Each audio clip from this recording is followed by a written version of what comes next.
अल्हम्दुलिल्लाहि रब्बिल आलमीन वस्सलातु वस्सलामु अला सय्यिदिल मुरसलीन अम्मा बाद फ़अऊज़ु बिल्लाहि मिनश शैतानिर रजीम बिस्मिल्लाहिर रहमानिर रहीम अस्सलातु वस्सलामु अलैका या रसूलल्लाह अस्सलातु वस्सलामु अलैका या हबीबल्लाह अस्सलातु वस्सलामु अलैका या नबी अल्लाह व अला आलिका व अस्हाबिका या नूरल्लाह।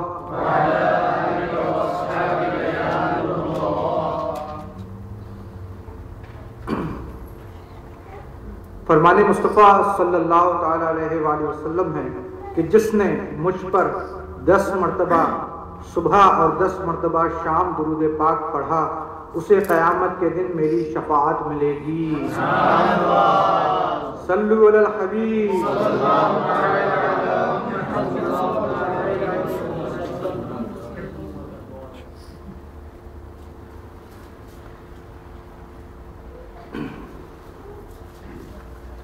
अल्लाह ताला कुरान मजीद में इरशाद फरमाता है, सूरह बकरा की 244 आया, तर्जुमा है कोई जो अल्लाह को कर्ज दे तो अल्लाह उसके लिए बहुत गुना बढ़ा दे।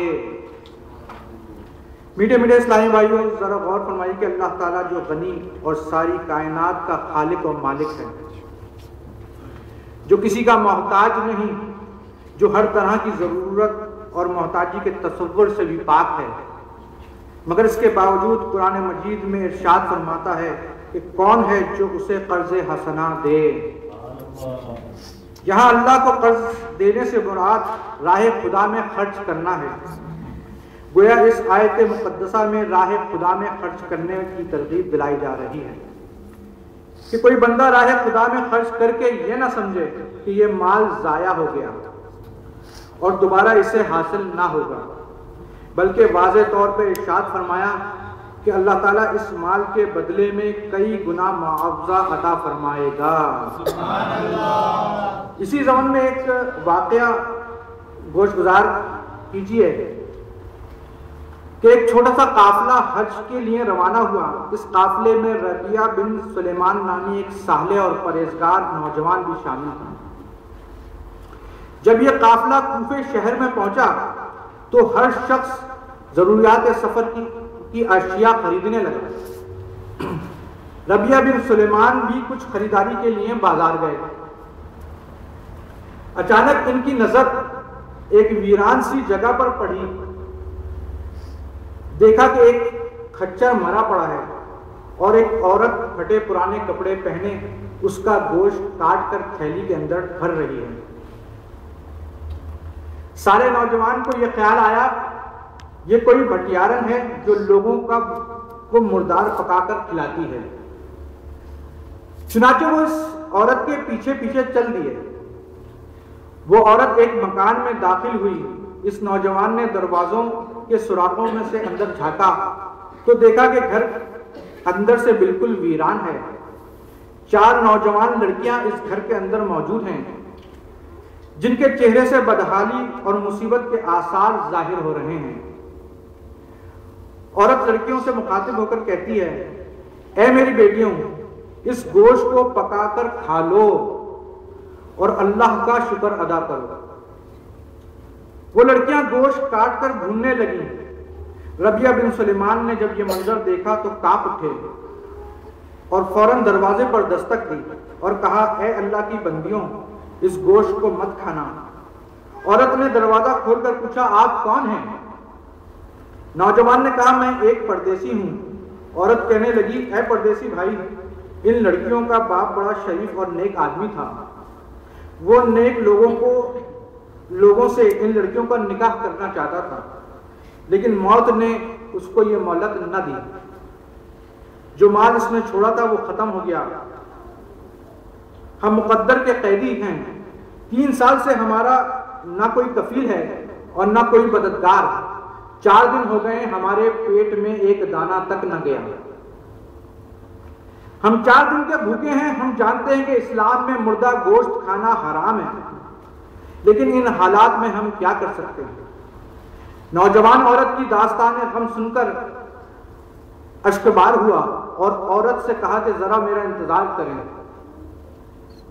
नौजवान काफले वालों से आकर कहता है कि मैं तुम्हारे साथ हज पर नहीं जा सकता। काफले वालों ने समझाने की बहुत कोशिश की, लेकिन इसने 2 टोक लफ्जों में इनकार कर दिया। काफले वाले हज को रवाना हो गए। नौजवान कूफे ही में ठहर गया और अपना सामान सफर 600 दिरहम में फरोख्त कर दिया। इनमें से 100 दिरहम का आटा खरीदा और बाकी दिरहम आटे में छुपाकर इस औरत के घर पहुंचा दिए। औरत ने अल्लाह का शुक्र अदा किया और रबिया बिन सुलेमान को दुआएं दी कि अल्लाह तेरे सब गुनाह माफ फरमाए और तुझे हज का सवाब अता करे। सारे नौजवान काफले के इंतजार में कूफे ही में रुका रहा। लोग हज अदा करके वापस आने लगे। सारे नौजवान हाजियों का इस्तकबाल करने शहर के दरवाजे पर जा पहुंचा। हज से महरूमी और हाजियों की आमद को देखकर इसका दिल रोने लगा। एक काफिला करीब से गुजरा तो उसे मुबारकबाद दी। काफिले वाले कहने लगे कि कैसी मुबारकबाद देते हो, तुम हमारे साथ हज के दौरान नहीं थे क्या? तुमने हमारे साथ काबा का तवाफ नहीं किया था? नौजवान ये सुनकर ताज्जुब करने लगा। इतने में इसका हमवतन काफिला भी आ गया। रबिया बिन सुलेमान ने इनको मुबारकबाद दी और अल्लाह ताला से दुआ की कि तुम्हारा हज कबूल फरमाए। काफिले वाले कहने लगे, ऐ रबिया, कैसी दुआ देता है, जैसे कि तू हमारे साथ ना था। तू हमारे साथ मैदान अरफात पर भी है, तूने हमारे साथ मिलकर रमी भी की। एक हाजी ने आगे बढ़कर कहा, तुम तो हमारे साथ मदीना मुनव्वरा में भी थे। याद करो जब हम रोजा रसूल की ज़ियारत कर रहे थे, उस वक्त भी तुमने एक थैली मेरे पास बतौर अमानत रखवाई थी। ये रही थैली, इसे पकड़ो। नौजवान ने बाखुद और थैली भी ली। मैंने कभी भी नहीं देखी ऐसी थैली। इस थैली को लेकर मैं अपने कमरे में आया, इशा की नमाज पढ़ी और वज़ाइफ पढ़े। इसी हालत में नींद आ गई। किस्मत ने अंगड़ाई ले ली, तकदीर जाग उठी। इसी रात ख्वाब में हुजूर सरवरे कौनैन सल्लल्लाहु ताला अलैहि वसल्लम की ज़ियारत नसीब हो गई। नौजवान ने सरकार दो आलम सल्लल्लाहु अलैहि वसल्लम की बारगाह में सलाम अर्ज किया, हाथों को बोसा दिया। हुजूर अकरम सल्लल्लाहु ताला अलैहि वसल्लम ने इरशाद फरमाया, ऐ रबिया, हम कितने गवाह इस पर कायम करें कि तुमने हज किया मगर तू मानता ही नहीं। बात यह है कि जब तूने उस औरत पर सदका किया और अपना ज़ाद सफर कुर्बान कर दिया और हज मुलतवी किया, तो मैंने अल्लाह ताला से दुआ की कि वो इसका नेमुल बदल तुझे अता फरमाए। चुनांचे अल्लाह ताला ने एक फरिश्ता तेरी शक्ल में पैदा फरमाया और उसको हुक्म दिया कि वो क़यामत तक हर साल तेरी तरफ से हज करता रहे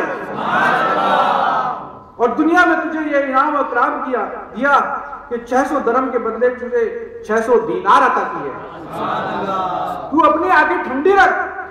जब नौजवान की आंख खुली तो उसने थैली खोलकर देखा, इसमें 600 अशरफियां थीं। मीठे मीठे इस्लामी भाइयों, इस सच्चे और ईमान अफरोज वाक़े पर जरा गौर कीजिए कि अल्लाह ताला ने रबिया बिन सुलेमान को किस कदर आला इनाम से नवाजा कि वो पैगंबर आखिर ज़मा हज़रत मोहम्मद मुस्तफ़ा सल्लल्लाहु अलैहि वसल्लम की ज़ियारत से मुशर्रफ हुआ। हुक्म इलाही से इसकी शक्ल में नूरानी फरिश्ता मुकर्रर कर दिया गया जो क़यामत तक इसकी तरफ से हज करता रहेगा।